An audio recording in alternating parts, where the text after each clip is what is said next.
انتي مرتبطة؟ انت بتاع الفيلا اللي على البحر. مساء الخير، مع حضرتك ظريفة من شركة اللي عندك عندنا. اتمنى اكون بكلم حضرتك في وقت مناسب يا فندم. ما انت لو مهتم كنت عرفت لوحدك. داخل فين؟ اقفل. انتم على موعد مع حضرة الناظر.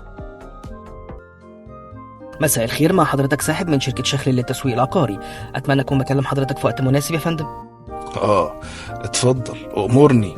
العفو يا فندم، بكلم حضرتك بخصوص الطرح الجديد لفيلا على البحر مباشرة. سعر الوحدة 70 مليون بس يا فندم.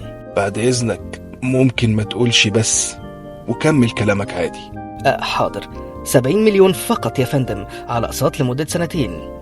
طب يا استاذ ساحب، انا مش مهتم الحقيقة بالعقارات خالص. عندي بيت وعايش فيه وعجبني قوي. هايل يا فندم. يا ترى بيت حضرتك فين؟ على ايدك اليمين وانت داخل. داخل فين؟ ايه ده، انت ما تعرفش؟ لا مش عارف. ما انت لو مهتم كنت عرفت لوحدك. مساء الخير، مع حضرتك ساحب من شركة شخل للتسويق العقاري. اتمنى اكون بكلم حضرتك في وقت مناسب. انت بتاع الفيلا اللي على البحر. مظبوط يا فندم. مش كلمتني قبل كده يا ابني وقلت لك مش عايز؟ يمكن غيرت رأيك ولا حاجة. يقول خبراء التسويق إن أسهل وأسرع طريقة تسويق هو التسويق المباشر عن طريق اقتحام الزبائن مباشرة، ويقولون أنها أكثر الطرق فاعلية. مع حضرتك ساحب من شركة شخل للتسويق. التسويق العقاري، وبتتمنى تكون بتكلمني في وقت مناسب. هو حضرتك عارفني؟ ايه اللي اعرفك؟ ده انت يا ابني بتكلمنا اكتر من مراتي. ده انا عامل لك بلوك لاكتر من 5 ارقام قبل كده. ما علينا. يا ترى حضرتك فكرت في العروض بتاعتنا يا فندم؟ اقفل. نعم. اقفل. اقفل. مساء الخير، مع حضرتك ظريفة من شركة اللي عندك عندنا. ممكن اخد من وقت حضرتك دقيقة؟ انتي مرتبطة؟ مساء الخير، مع حضرتك ظريفة من شركة اللي عندك عندنا.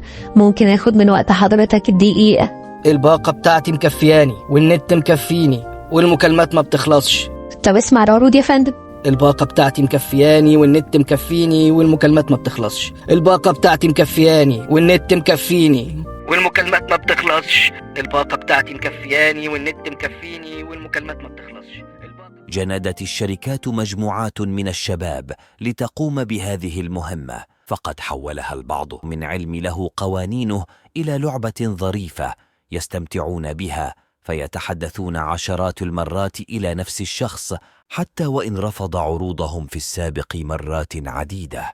فلربما يقرر الزبون الاستجابة لعروضهم حتى يتخلص من إصرارهم، وتبقى الحلقة الأضعف في هذه السلسلة هي آلاف الشباب التي تعمل في التيلي سيلز